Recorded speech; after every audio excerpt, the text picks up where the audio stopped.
I am so excited for Sonic Racing CrossWorlds. However, it's not coming out for a while. So in today's video, I'm going to go over some things that I really hope they focus on for Sonic Racing CrossWorlds, so that way we can have the best Sonic Racing experience that we've ever had. Hello everyone, I'm OCDsaster, and this is OCDsaster Blue, my Sonic exclusive channel where everything we do here is Sonic related. I post new videos every Sunday at 10:45 a.m. Eastern Standard Time. However, sometimes I feel a little bit of a tickle, a little bit of an itch to put out more content, and that's what I've been doing lately. So you're probably going to be seeing this video before Sunday. So how's it going? I want to thank everyone that's been watching and supporting the channel and subscribing. It really helps. We are growing bigger and bigger and bigger, and I just want to thank you all for your support.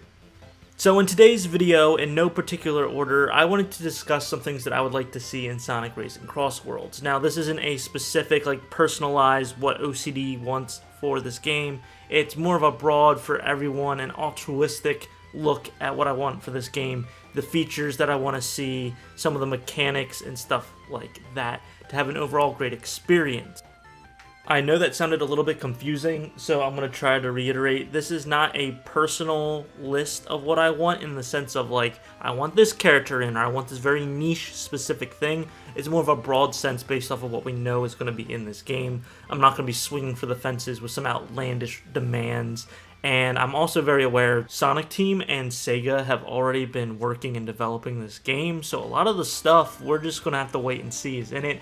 I think they've pretty much finished everything up and are just, fine-tuning everything. At least I'd hope so. The game launches in 2 months, so here we go. Now, I'm a big fan of mascot kart racers. I've played a lot of Mario Kart, I've played a lot of Crash Team Racing, and a big thing that I love in these games are unlockables. Don't get me wrong, I can see some people's arguments that they want a full roster already to play of their favorite characters, but I like to have something to give me that dopamine, allow me to keep wanting to play more. Whether it's costumes, karts, tracks, it's not a big ask, and I think they're going to do this, especially since you can customize karts, and we're going to be having DLC trickled out as well, but it would be very cool to have unlockables in this game. Now, I'm not saying it's got to be like Super Smash Bros. Ultimate, where you only get 4 characters, and you have to grind really hard to get all of them, but it would be nice to unlock some characters, and to do so in different ways. That's something that I think a lot of games have fallen away from. And I know I've been mentioning a lot of Nintendo games and a lot of Smash, but what I really liked about Smash Bros. Melee, for example, was that you could meet certain criteria to unlock characters, but there was different ways to also unlock them. You can either just grind out an adventure mode or a story mode to unlock the characters, or you could finish a mini game in an even time, ending in a 02, 04, 08, and then Luigi pops up out of nowhere. I really like those obscure ways to unlock characters. It's very fascinating and very fun. So yes, an unlockable element would be great for this game. It doesn't necessarily have to be characters, it can just be karts or tracks. However, I would really like to see some characters you have to earn and just get that way. Another thing that I really think they need to hammer home is the mechanics of this game, specifically how the karts feel, the weightiness of it, whether you're on the ground, in the air, or in the water, but also with the changing of the stages, the dimension hopping, and just the kart itself, how it handles, how it turns. These are very important for kart racers, and I think a lot of people overlook that, or at least these earlier developers and people that are more indie, they don't really understand it. And I'm not saying that I know anything about game development. I've never made a game in my life. I'm just some loser, casual Sonic and racing, player. But I can say, by the games that I've played, if the kart doesn't feel right, if it doesn't feel like you're actually driving a vehicle, it feels off. I'm trying to find the best way to explain this, but if the kart feels too light, too floaty, then it's just something weird about it. You want to be able to feel like you're in this industrialized mechanical part and have to actually move it but also in a way where it feels good and is not too janky. Now, I think they're going to have to nail this part because it's the main mechanic of the game, but the dimension hopping through tracks needs to be fine-tuned and polished. There shouldn't be a lot of loading buffering or any type of lag in that regard. It's got to be seamless and it's got to feel right and authentic. And I think it's going to be fine. I'm hoping it's going to be fine because, like I said, that's the main mechanic of the game. Now, I've never played the demo. I've only seen footage, so you guys can let me know down below if you've actually played some of the game already. However, this could change up to launch, and then even after launch, they could patch and update. But I am concerned about the balancing, the items, the cart customization. If there is going to be a meta of what character you pick, what type of car parts you have, are they going to make it so that way they patch, they buff, they nerf items later on to keep the game fresh and there isn't a meta that develops? We'll have to see. Along with the items look pretty chaotic, and I mean more chaotic than Mario Kart. Now, this is more in the sense of visually, it's just very jarring. You see a lot of flashing things happen, and it could seem and play a lot differently than it looks, but that's just my personal take on it yet, not having my hands on the game, obviously. So this is just a little nitpick more so that I'm just keeping my eye on, keeping a pulse on for the time being. Something I'm really going to look at is the roadmap and overall game plan for these season pass or multiple season passes. They haven't announced more yet, but my theory is they're going to do more for this game because I have been burned so bad, guys. Crash CTR Nitro Fueled, which was a built from the ground up remake of Crash Team Racing and Crash Team Racing Nitro Fueled. They put them together with tons of content. I mean, a plethora of content.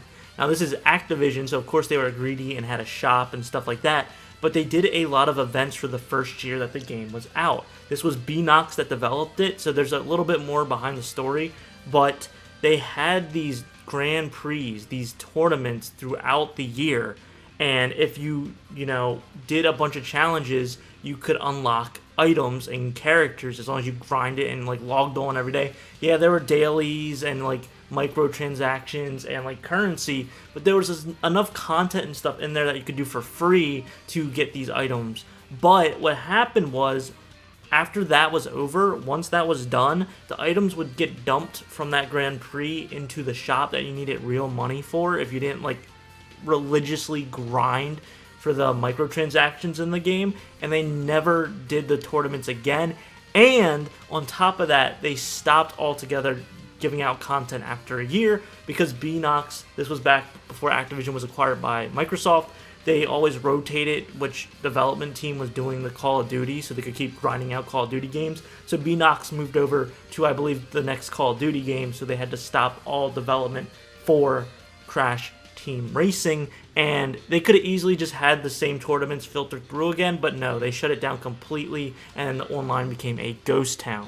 Quick editor's note here, I kept saying tournament a lot. It was called Grand Prix. It was a lot of racing terms or whatnot, and as you kept playing and kept racing and did different challenges throughout either time trials, the story mode which they had, which was nice, online play, a plethora of different items and tasks to do. You could unlock more rare items, and it sucked. I was burned because that was when I was going through a lot with work, so I got the game in the summer and didn't really get to play a lot of it, and so when I went back to it to, grind and be like, oh yeah, this character came out, I want to get them, I realized it was all done, it was all over with, it was all dead in the water, and I was burned so bad. I never trusted anything again from these publishers and developers, so I'm more so, it's the publishers. The developers probably put a lot of time and thought into it and wanted to keep doing it, but the publisher was making the developers go and do Call of Duty. The developers did put a lot of heart and soul into that game, so I can't be too mad at them, but I just wanted to check myself right there. As you can tell, I'm very passionate about this. So what they really need to make sure they do when Sonic Racing CrossWorlds comes out is they need to make sure that they have a good content filter, meaning that they trickle out enough content to keep people coming back, but they don't dump it all at once, and at the same time, there's enough stuff there that can keep the game going for years and years and years into the future. So if you noticed, all of my concerns kind of blend into one another, because if you think of it this way, if you don't have a lot of content trickling out at a good moderate pace, or they just kill any type of updates, DLCs, and stuff like that, then you have to rely on the single player and the online. But if the online has a meta where everyone's using the same cart types, same character types, they're voting on the same track over and over again, then you get bored of that because it's the same thing over and over again. So then you have to go to offline play, and if you're on offline play but they don't have any unlockables or any objectives or missions to complete to keep you entertained and engaged, then what are we left with but a dead game? Now, I'm not saying this is going to happen at all. I'm not trying to be doom and gloom. These are just things that I look at when a video game's coming out, especially a racer, because I've played so many mass kart racers. So what do you guys think? Do you think my concerns are valid, or do you think I'm overthinking this whole thing? Let me know down in the comments below, along with any concerns that you might have for Sonic Racing CrossWorlds. I'm OCDsaster, and I hope you have a super Sonic rest of your day. See ya!